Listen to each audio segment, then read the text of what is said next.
and welcome to Rise, Heal, and Grow. I'm Leah M. Hill. This show is a podcast production of Apollo Sunrise Center, which is a health, wellness, and spiritual retreat center in Merrimack, Massachusetts. On this show, we shine the light on those who nurture wellness and inspire positive change. My guest today is Jean MacDougall-Tattan. She is a journalist, an author, turned author. She's an equine massage therapist and a Reiki master practitioner. Welcome, Jean. Thank you. Thanks for being here today. This is great to talk to you about this incredible journey that you've had from that started in journalism, and then worked your way into equine massage, which is really fascinating. I definitely want to talk about that and learn more about that in Reiki, and also writing your books as well. So what wove all of these practices together? How did that all transpire for you? Well, journalism was the one thing that didn't fit with everything else that I was doing, because I'd been doing it for decades. I started out as a freelance columnist and then went to college, finished my bachelor's degree, and then part-time copy editor, reporter, all of it. But I started to become at odds. While I was editor-in-chief of the newspaper, I started to become at odds with my profession, because I started to see it as a little bit more destructive than constructive. Really? With the sensational headlines and a really good reporter goes out because there's more than one perspective to every story. Right. And you go out the way I was trained, you go out and you get those two different perspectives, or three, whatever it is, you bring them back, you weave them into a story with equal weight, each perspective equal weight, and no bias on the part of the reporter, and let the reader decide what the outcome is. Right. And that seemed to be a thing of the past. The objectivity was leaving journalism. So you were under pressure to have to project an opinion, or to project a vision? It was the way I saw the industry go. The whole industry as a whole. Yeah. Okay. It wasn't like just where you were working. Oh, no, or no, anything. no. It was just the whole industry. Okay. The whole industry was changing and shifting. Yeah. Okay. And I didn't like it. Yeah. And so I decided, when it came to a head, when I decided to leave, I was riding my daughter's horse and I got thrown and broke my back. Oh my gosh. So I was out of work for 3 months, and it was my chiropractor, my acupuncturist, and my massage therapist that helped me have a 100% recovery with no surgery. That's amazing. And so while I was out for those 3 months, you have a lot of time to think. Yeah. And I was just saying to myself, what are you doing with your life? Yeah. The outcome could have been so different. Like, you could be dead. Absolutely. You could be paralyzed. Could have hit your head or something. Yes, Yet definitely. here you are. Right. And so what are you doing? And people thought that I was crazy to leave, because what they said to me was, you're editor-in-chief of the local community newspaper. How can you leave such a prestigious position? Like, you have such stature in the community.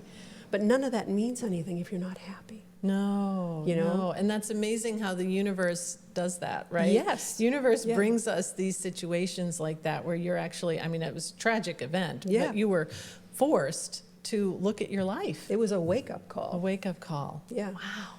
So I made the decision, because I've been doing massage and Reiki for horses forever, and dogs, that maybe it was time, because of how my team healed me. It was time for me to shift to people. Okay. And so I applied to massage school, and it was this great little school in Hudson, New Hampshire, called the New Hampshire Institute for Therapeutic Arts.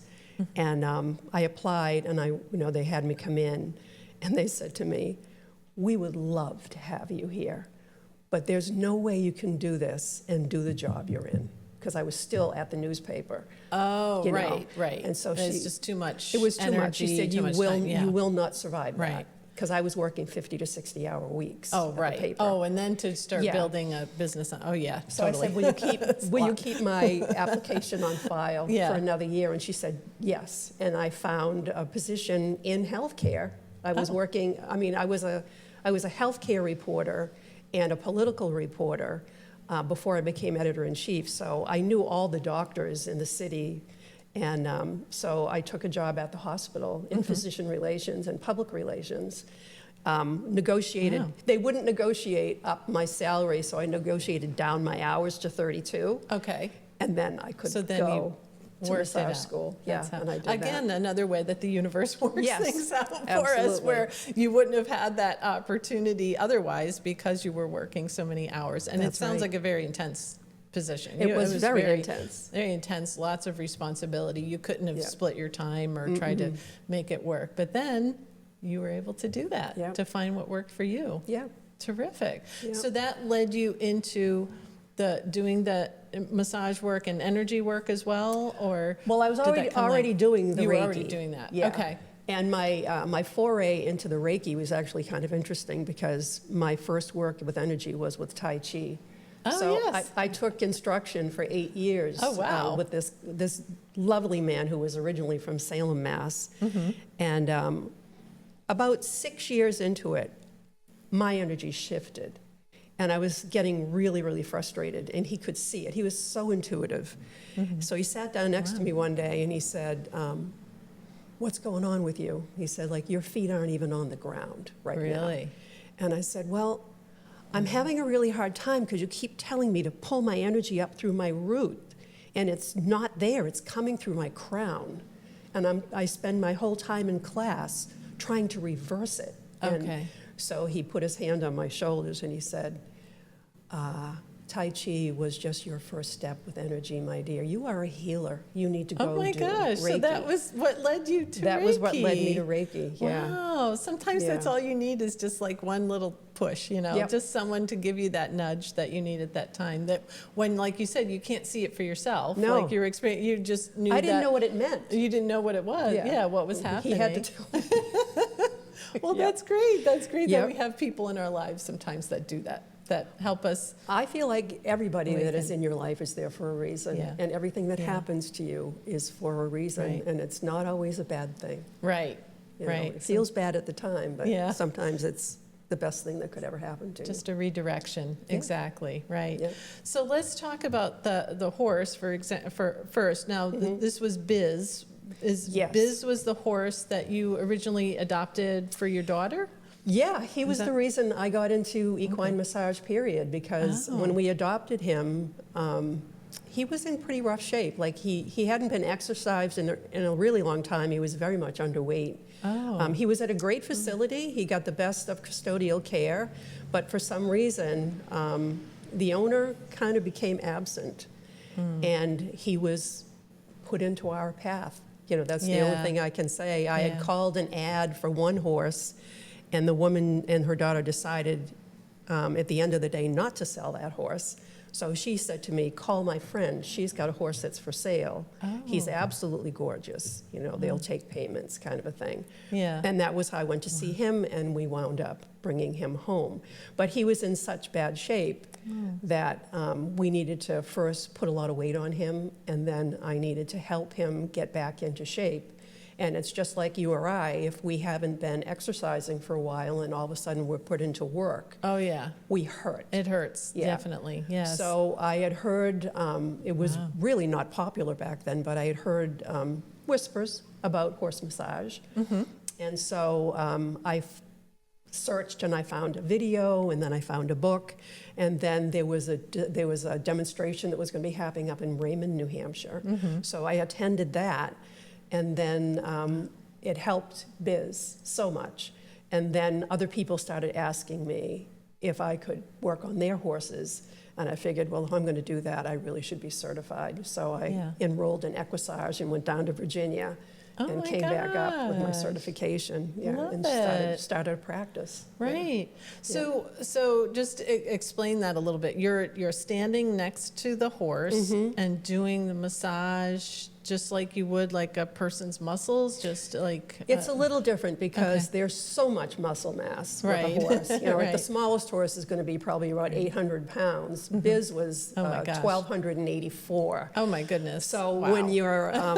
when you're working on an animal that's that big, you learned pretty quick to take a step back from the animal And when you put your hands on, use your body weight to lean in, Right. so you're not straining yourself. It's your whole body that's, working on them. Right.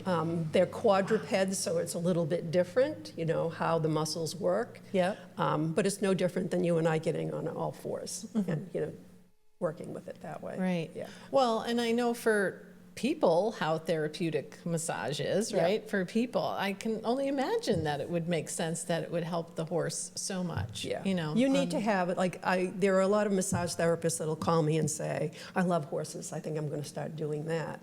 If you don't understand body language with horses, you can get in trouble pretty quick, because you have to know if the ears go back a little bit, if they turn and they look, and you could get kicked. Because their response, so you got to read those signs. Yeah, and you absolutely have to know horses in order to do that, or at least know how to keep yourself out of harm's way. Hence the certification. Yes, absolutely. That's why you need to get certified. I mean, if it's your horse and you just want to, I'll show lots of people how to work on their horse in between me getting, to them again. Yeah.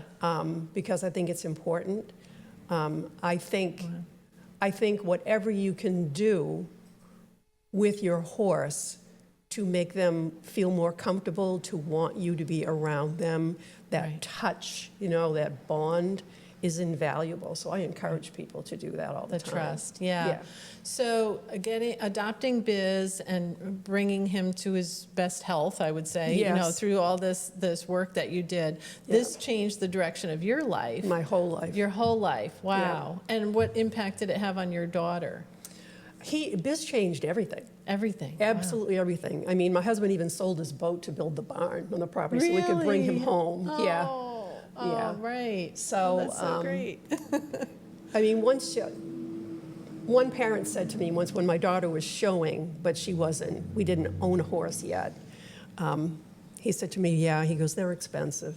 But it's a lot better than bail money. Oh, right. Because it teaches them responsibility and commitment, and and that horse is depending on you, kind of thing. But when we got him, Jillian I think she was 10 years old, and he was 16 too, and he weighed that much. So a lot of his care, simply because of the size differential with those two, had to be on me, and that was okay. Like, I grew up riding Western on trail rides. I had no desire to show at all. I found it really stressful. Okay. But Jillian started riding lessons in a barn that showed. And so she was kind of drawn into that. And, I said to her, as long as your father and I can financially afford to do this for you, we're here. Yeah. But I want you to know that when you're done with doing this, like when you don't want to show anymore, I don't care about it. So you can do whatever you want. There's no pressure from me. Okay. And I was well, that's good. It gave her some freedom. Yeah, and what she wanted to do. I wasn't one of those show moms that was outside the outgate of the show ring lambasting their child because they made a mistake in the ring, because I didn't care. I just wanted her to have fun. Yeah. I wanted her to learn. And I always felt like the show, you take your lessons, you do your training. The show is the test. Yeah. And so that's on her and her riding instructor. I have no place in that. Wow. So she would come out, and the teacher would say to her, "Do you know what you did wrong?" And she'd go, "Yeah." I'm like, "Okay, let's go over and work on it." But I don't like that yelling and screaming at kids. No, definitely. And it sounds like too what your daughter could learn, not only, like you said, the responsibility and understanding how much it costs to own a horse and to take care of this animal. But as we were talking with a few other equine therapists on some of the other episodes about how the horses help us heal, and by mirroring our energy and our emotions and kind of showing it right back to us, I can imagine that your daughter learned all of those skills, healing skills. Without knowing it. Right, exactly, without knowing it. Yeah. And that, just being able to observe the behavior of the horse and understand what that means for her, and creating this trust bond with the animal, I imagine goes, well beyond any of the training. You know what I'm saying? Just having that experience. Yep, that's absolutely. wonderful. Wow, great. And so you went from that to transitioning to writing a book. I did. About let's show the book, Biz's Journey This Home. was the first one, Biz's Journey Home. Yep. Okay, and we can show the second one too. Yep. And the because sequel. of Buzz, because of Biz. So Yep. tell us what the first book is about. And how the process, because you had an interesting process of how you ended up writing this book, too. I did, yeah, because people laugh at me when I say that, my goal was never to be an author. It never was. Just as a massage therapist for horses in and out of barns all over, I started to notice things that I didn't like. I feel like when you're working with animals, it should be a firm voice, kind hands, and consistency that help you train, just like with a child. Yeah, there shouldn't be Right. any kind of abuse if a horse doesn't do what you ask. Right. Yet when I was in some of these barns, I would see people whipping their horses because they were mad at them because they wouldn't. God. The horse just wouldn't set his head properly. And usually that's the rider error when that doesn't happen. Right. So. Wow. And it was with a dressage whip, with their, they're long and really thin, and they can pack a punch, because that's a lot of pounds per square inch of pressure going on a little bit of skin when it comes down. Oh my gosh, yeah. And so the horse had a couple of bleeding welts on him, and I was horrified by that. And I noticed that like nobody, I'm a guest in a barn when I'm there, so I have to be careful with protocol. Over the years, I learned not to, but. I just watched and nobody tried to stop that. Yeah. And then I saw a little girl whipping her horse, trying to get him to load into a trailer. And I thought that was so counterintuitive because the last place I would go with someone with a whip in their hand who was abusing me would be into a confined area with no means of escape. Oh gosh, the So total fear that comes up, I can imagine. What's going on here? Right. And I started to wonder if this type of behavior was just pervasive and acceptable in the horse world. And if that was the case, I felt like it needed to stop. And if the adults were trickling that message down, if the message was so ingrained in them that it was kind of a lost cause to try to reach them, that maybe we needed a different message to trickle up from the children. Okay. So I wrote the original Biz's Journey Home. It was 103 pages, completely told from Biz's point of view. Really? Yeah. Oh, wow. But I soon found out that back in those days, publishers were not interested in books with talking horses. It was like, no, no, no, no, no. Oh, and that's I so was frustrating. It was. And I was... I got frustrated because what they wanted me to do was change the perspective to the little girl that was in the story, but not from her perspective. To make her the main character and the horse be the, I get that. But that wasn't my mission. Right. That wasn't my message because I wanted children to have a better idea of what horses thought about us because of the way we treated them. Yeah. So that wasn't going to deliver my message by changing the perspective. So I said no, and it just sat in a filing cabinet until I retired. And that was when one of the doctors that I worked with at the hospital, when he found out, he always loved that I was a journalist because he loved to write. And when he found out I had a manuscript, he said to me, you should send that to my friend Kathy. She's a writing coach out in the Midwest. She got me published. Oh. He said, so send it to her. Wow, So another universal yes. thing. I love this. So I sent her an email, and she said, send it to me. And I told her how long it was, and I said, there's no rush, get to it when you can. So she sent it back to me, and she said, you have a great skeleton of a book here. She said, the bones are great. Skeleton, And okay. she said, the story is wonderful. Okay. But we need to go back now and put more meat on the bones and make these characters more three-dimensional. So by the time she and I were done working, that 103-page manuscript told from one perspective was 525 pages. Oh my goodness. And told from 7 different perspectives. 7? Yeah, it was 4 people and 3 horses. Wow, you're kidding. No. Oh my gosh. Well, then we ran into the problem of Oh my God. Publishers said it was too long. Oh no. You know, because they didn't After want all that work. Yeah, I know. They didn't want. If I was Stephen King, they wouldn't have cared how long it was because they knew it was going to sell. Right, right. But that extra $1 or $2 of cost for that extra thickness of that book for printing, could be what deters someone from buying a book by a first-time author. They don't know. They don't know if they're going to like it. So they kept saying, you know, you need to cut it. Right. So, but I couldn't see how I could cut the book by a third. Oh, gosh. Without cutting the heart out of the story and the life out of the characters. Yeah. And so I wanted people to get the whole story all at once. Mm-hmm. But, you know, my writing coach, Kathy, she said to me, she said, listen, your original manuscript, when I got it, actually ended 2/3 of the way through this book. But you thought it wasn't positive enough. I thought it was. You didn't think it was positive enough, so you wanted to keep going. She said, let's just cut it there. Right. And then you have 1/3 of your next book done for your sequel. Isn't that helpful? Well, it was, and I had to go back through and really create a new ending because I really wanted the ending that was in this book to be the ending. Right, right. Know, so this is a novel. This is a, yes. But is it based on your experience with Biz or?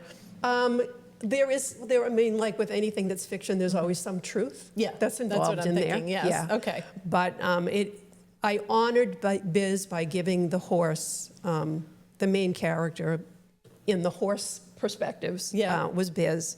And I wanted to honor him because he was such a beautiful teacher of mine by giving the horse the name, the color, the breed, you know, the age was him. But the story itself is not really his. Right, but it's pieces of it that are in there. But so I love that it was this message, you know, that you wanted to get this message out about how painful it is and traumatic for these horses to be abused in this way and treated like a tool as opposed to being treated like a companion, you know, a friend. Whatever word you might choose, but to treat a horse like a tool and a tool that you can bang on or whip or something and injure it. And to take that message and then create the book around it, to create the story so that it's not just for, I mean, it has a young girl in the story, but it's not just for young adults. It's for adults, young adults, probably a whole wide range of ages, it sounds like. Absolutely. Yeah. I mean, how the horse is treated depends on why the person has the horse. You know, do they have a horse because they want the bond, or is it because they have the prestige of having the horse? Right. Do they have the horse and look at it as a partner, or do they feel like they're an owner? Because I really believe from the center of my being that we never truly own any other living thing. Yeah. You know, we don't. No. We think we do, but we don't. And, but they are in our care. And so how we care for them is what determines what our relationship is going to be with them. And I try to push this point with children because I feel like you can bully a horse and win, but it's going to be for the short term because eventually that horse is going to turn on you. So how safe you are with your horse depends astronomically on the bond that you create with that horse and the trust that that horse has with you. Because if there comes a point where you're in trouble, that horse will help you if you're kind. Right. And think about what that teaches the young girls or young people in our society about being a leader. Right? Oh, being absolutely. a leader out in the working world, out when, you know, in society about how we treat people. Yeah, you know, you can treat your employees that way and belittle them and be belligerent but they'll turn on you. And then sometimes if they all quit on you, you're going to end up being there all by yourself, stuck there all by yourself. So that's a really great lesson in a way that they can learn it in a way that they're receptive to. Well, one scene that is in the book, because I had to put it in there, actually happened to me, and it was Biz. So we built the barn and we brought Biz home, And I mean, we weren't wealthy people, so one of the ways that we afforded Biz was that we had an extra stall that we rented and took care. Right. We had a boarder. And this one particular boarder, he came under he wasn't happy that he was moved from his home that he'd been in forever. And he had a bit of an attitude. So Jillian was young, she was out there cleaning the paddock one day, and this horse tried to run her down. Oh my out there. goodness. And so I said to her, listen, he's never tried this stuff with me, and I'm a lot more confident. I'm not aggressive, but I'm assertive when I'm around, big animals. Yeah. And so I said to her, I don't want you out there cleaning the paddock anymore. That's on me. You stay safe. Yeah, wow. So I was out there cleaning, and I heard this snort. And I remember thinking, oh my God. And I turned and I looked, and he was pawing the ground. Oh my and goodness. He ran at me. And where I was in the paddock, it was I was kind of in a corner where I couldn't escape. The fence over here was too high for me to jump. The back of the barn was here. Right. And if I tried to run this way to get away from him, there's no way he wouldn't have caught up with me. Right. So Oh my I was God, that's standing scary. there. Yeah, it was really scary. Wow. And so I just thought, oh dear God, And I stood there for a minute, and I'm trying in my brain while I'm trying to figure out, should I brace? Should I try to loosen my body to absorb the impact so I don't get really badly hurt? Because he was going to just ram you right into the he fence. was. And so Wow. Oh my God. I heard him coming, and I felt the ground rumbling. And then I didn't get hit. Really? I didn't my get heart is hit. pounding right now. Yeah. What? Oh my God, And what when I was happened? brave enough to turn and look, Biz had him pinned against the back wall of the barn with his teeth in his neck, wouldn't let him touch me. Oh my goodness. Yeah. And then if there was any doubt about what I had witnessed, he released him, and he turned very quickly and looked to see where I was. Yeah. And then he lunged his neck straight out again with his ears pinned and his teeth bared at that horse. Oh my God. Like he was daring him to try it again. Yeah. And I stood there dumbfounded because I always knew that a mare would do that to protect her foal. And I figured a stallion would probably do that to protect his women and his children. But I never knew until that moment that a horse would do that to protect a person. Oh my goodness, what a story. Yeah, and so I thought, oh my God. I mean, that you take care of them, they take care of you. Yes, exactly. That horse could have killed you or, paralyzed you or something, just like had worse damage than when you had that fall. Oh my goodness. Yeah, wow. I still get emotional when I think about it. Of course. Because he was just I was feeling it as you were telling the story. I was like feeling the whole thing. I'm like, oh my God, my heart was pounding. Yeah, the first thing I did was hug that horse. Yeah. Put the other one in the stall, and of course. just hugged him. Wow. Yeah. That is so scary. But thank you for sharing that because it's so important for people to realize that, like you said. Yeah.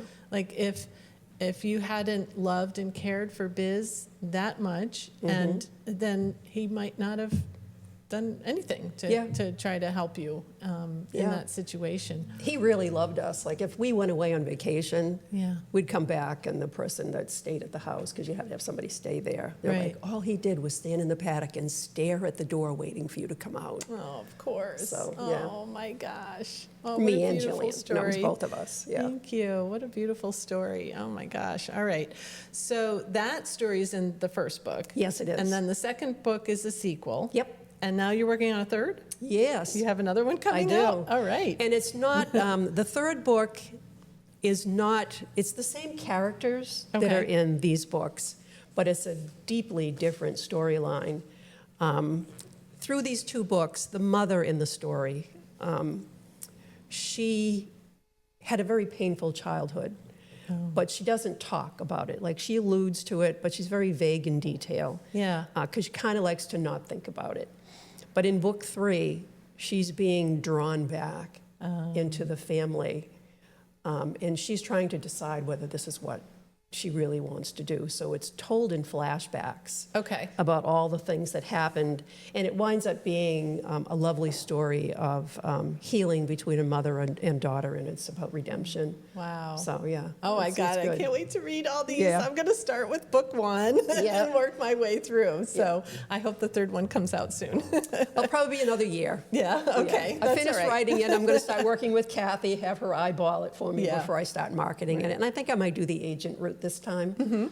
So, yeah. Good. But we'll see. Good for you. Yeah. So I want to also just mention that in addition to the Reiki work that you're doing, you're exploring sound healing. You're going to become trained at that actually at Apollo Sunrise Center. Because Which is literally down the street from my house. That's right, Yeah. in Merrimack, Massachusetts. So you are going to be, the end of October, participating with Sacred Sounds. Lauren and Julie are fabulous. They're wonderful trainers. So you're going to be trained in sound healing and also incorporate that for horses as well? Well, or? you know, I've never seen, like, horses are so sensitive to energy, vibration, all of it. They are so in tune with their environment. I mean, they are preyed upon animals, so they rely on their instincts for everything. I mean, as far as people, they know what you're all about the second they lay eyes on you. They know your energy, they know your intentions. The last thing anybody can assume is that horses are stupid, because they are not definitely highly not. intelligent. I've seen what Reiki does. You know, I worked on one horse. This is probably one of the best cases.